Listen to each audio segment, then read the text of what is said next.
This is Mac OS Ken. Apple sets up a phone call, annoying talk of an annoying lawsuit, and a ton of Apple TV Plus news. It is Wednesday, the 30th of March, 2022. I'm Ken Ray, and this is news from Mac OS Ken. Brought to you by yours truly and sponsored by BetterHelp Online Therapy.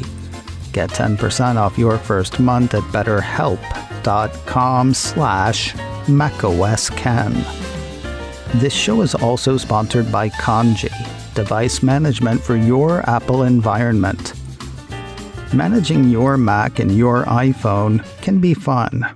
Managing a couple of each can be challenging. Managing Macs, iPhones, iPads, and Apple TVs for a whole office or set of offices? That sounds like a nightmare. Wake up to Kanji. With Kanji, new Apple gear can be ready for your workforce quickly and easily, with all the apps and settings you need them to have. Devices managed by Kanji keep themselves secure. Apps are patched, macOS is updated, and security controls are enforced without active management from admins. Not that you're cut out of the picture. You decide how soon after release updates get updated. Kanji lets you do that without having to deal with individual users or their machines.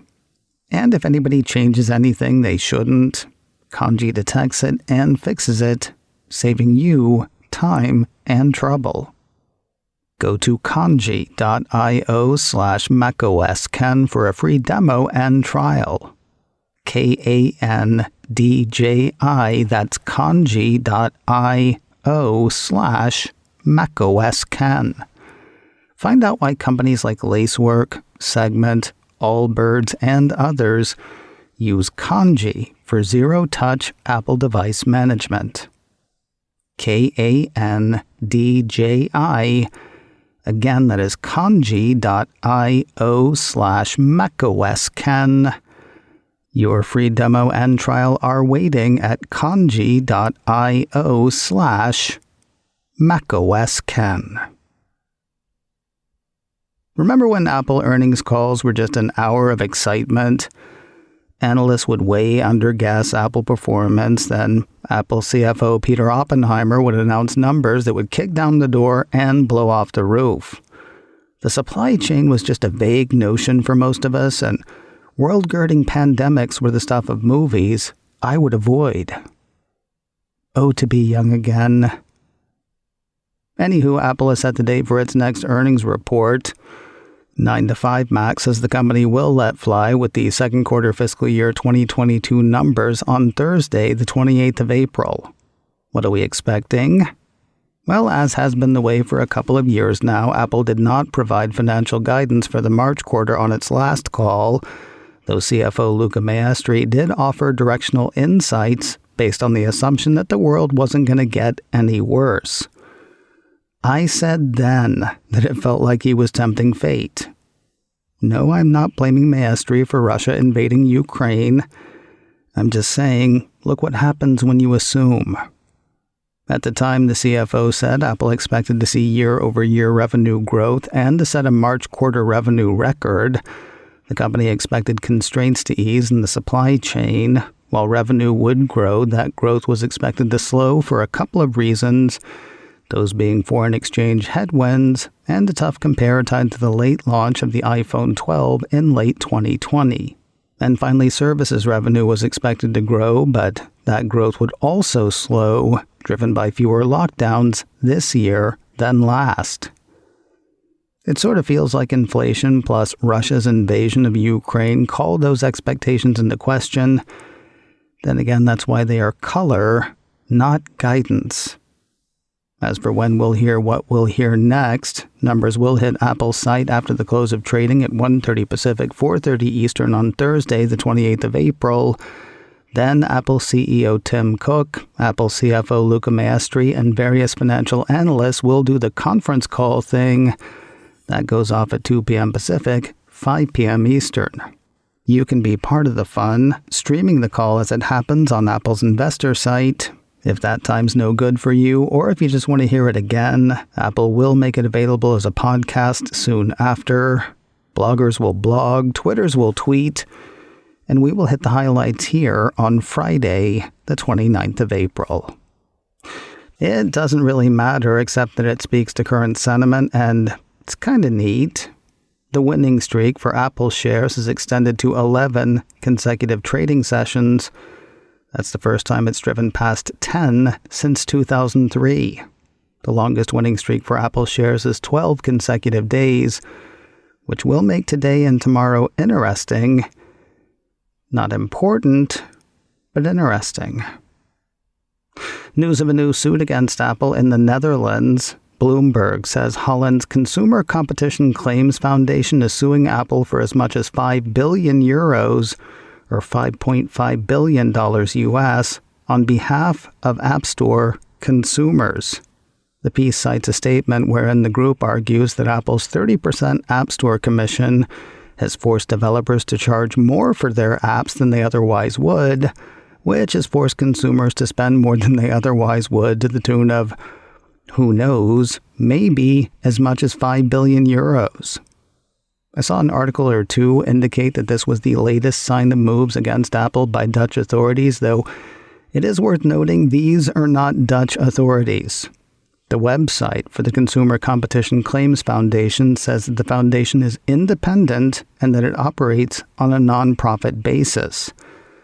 Bloomberg says the Dutch foundation called on all EU consumers who have bought an app in the App Store or made an Apple in-app purchase in September of 2009 to join its class action to be filed in the Amsterdam District Court. In other words, a statement from a group almost nobody has heard of gets picked up by Bloomberg for clicks. Because it's Bloomberg, it gets picked up everywhere else. And which developer is going to say, you know, we would have charged 70 cents for our app, but Apple's 30% commission pushed us to 99 cents instead. Life is a tale told by a busybody. You know those things you hear about and immediately think, how is that not a thing already? Here comes another one. Mac Rumors says Apple and Apple Authorized service providers will no longer repair iPhones that have been reported as missing. How is this not a thing already?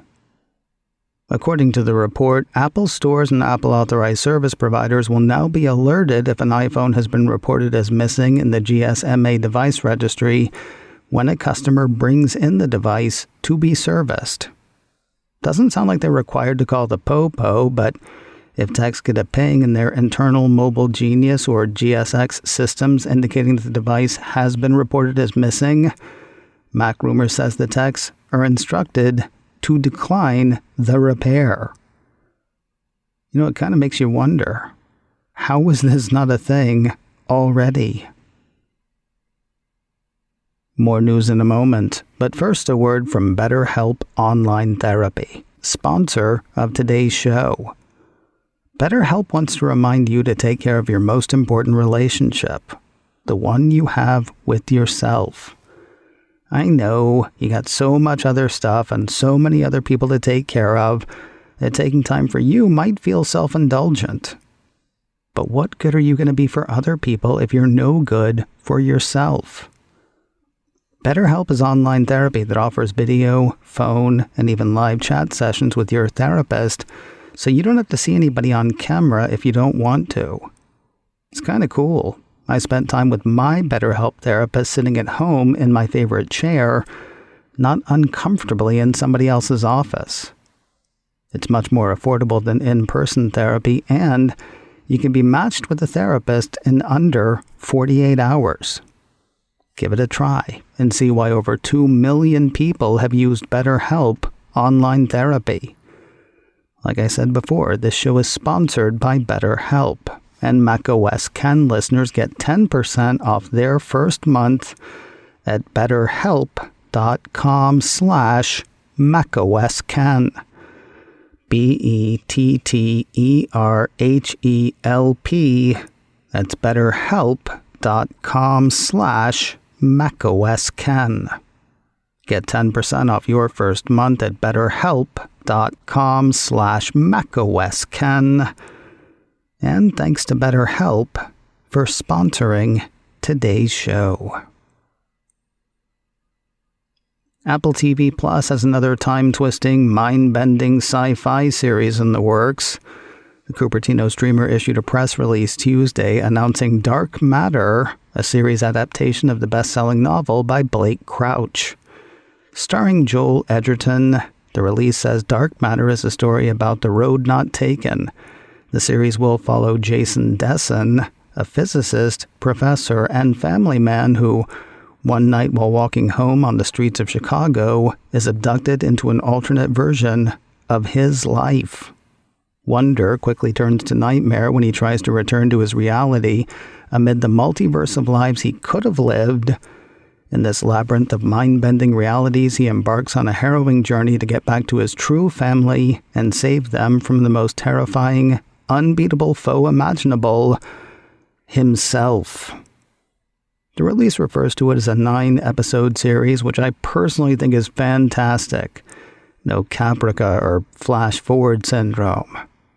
While it's cool to know we won't be left dangling at the end, we are dangling for now. No word in the release on a premiere date for Dark Matter. Add another big name to the Apple TV Plus series Truth Be Told. Deadline ran a piece last week saying that Gabrielle Union will join the cast for Season 3 of the anthology drama series. The piece says the series follows true crime podcaster Poppy Scoville, played by Octavia Spencer, as she risks everything, including her life, to pursue truth and justice. The show's first season featured Aaron Paul. Season 2 featured Kate Hudson. In Season 3, Deadline says Union will play Eva, an outspoken high school principal who becomes embroiled in a problematic incident. No word in the piece on when Season 3 will make the scene. If you want to get a better feel for the Apple TV Plus series Shining Girls, there is a trailer to help you do it. iDownload blog says Apple TV Plus has released a new one for the Elizabeth Moss-led thriller. A past press release from Apple describing the show says Shining Girls follows Kirby Mizrachi, a Chicago newspaper archivist whose dreams of becoming a journalist were put on hold after surviving a brutal attack that has left her in a constantly shifting reality. When Kirby learns that a recent murder is linked to her assault, she teams up with veteran reporter Dan Velasquez to understand her ever-changing present and confront her past. Based on the best-selling novel by Lauren Bukes, Shining Girls hits Apple TV Plus on Friday, the 29th of April. Between now and then, you can catch a trailer on YouTube. The Apple TV Plus series Slow Horses features star power, even for the opening credits. With a cast that boasts Gary Oldman, Kristen Scott Thomas, and Jonathan Pryce, among others. A piece from the Mac Observer says the show's theme song was co-written and performed by Rolling Stones frontman Mick Jagger. Strange Game is the name of the song, featuring lyrics by Jagger and music by Daniel Pemberton. His list of credits is impressive as well, having written music for Being the Ricardos, The Trial of the Chicago 7, Spider-Man Into the Spider-Verse and its upcoming sequels, the 2015 movie The Man from U.N.C.L.E., and the film Steve Jobs, funny enough. Not sure it'll be worth sitting through every time the way Peacemaker was, but the opening tune for Slow Horses should be interesting to see and hear, at least a time or two. If you're looking for more on the upcoming series, iMore says Apple has released a short clip promoting it. Not a trailer, not a behind-the-scenes moment, just a 1:30 conversation between two characters. You can check that out for yourself on YouTube. Slow Horses hits Apple TV Plus this Friday, the 1st of April. And finally today, I'm starting to wonder, is Friday Night Baseball on Apple TV Plus one giant, expensive ad for Apple TV Plus through which people will be happy to sit? Because it's going to be free. I do not mean included with the cost of Apple TV Plus, For the first several weeks at least, it is going to be free. According to a piece from Engadget, the games will be available to watch for free for the time being. All you need is an internet connection and access to the Apple TV app. An Apple device is not necessary. The piece then proceeds to list a number of smart TVs and game consoles through which the Apple TV app is available, again, for free. Not being huge into baseball myself, I've been really curious about the Apple broadcasts themselves. I know they're happening in conjunction with Major League Baseball. I'm curious who's hosting. I'm curious whether there will be ads. And I can't help wondering whether Friday Night Baseball on Apple TV Plus is one giant, expensive ad for Apple TV, through which people will be happy to sit. We'll find out in a little over a week. Engadget says the first doubleheader will see the Mets at the Nationals on Friday, the 8th of April at 7 p.m. Eastern, 3 p.m. Pacific. That'll be followed by the Astros at the Angels at 9:30 Eastern, 6:30 way out west. macOS Ken, brought to you by me and sponsored by Kanji, device management for your Apple environment. Learn more at kanji.io/macOSCan. This show is also sponsored by BetterHelp Online Therapy. Get 10% off your first month at betterhelp.com/macOSCan. Advertising handled by Backbeat Media. Online at backbeatmedia.com. You can reach me a couple of ways. info@macoscan.com or call 716-780-4080. Until next time, that is news from macOS Ken. I'm Ken Ray.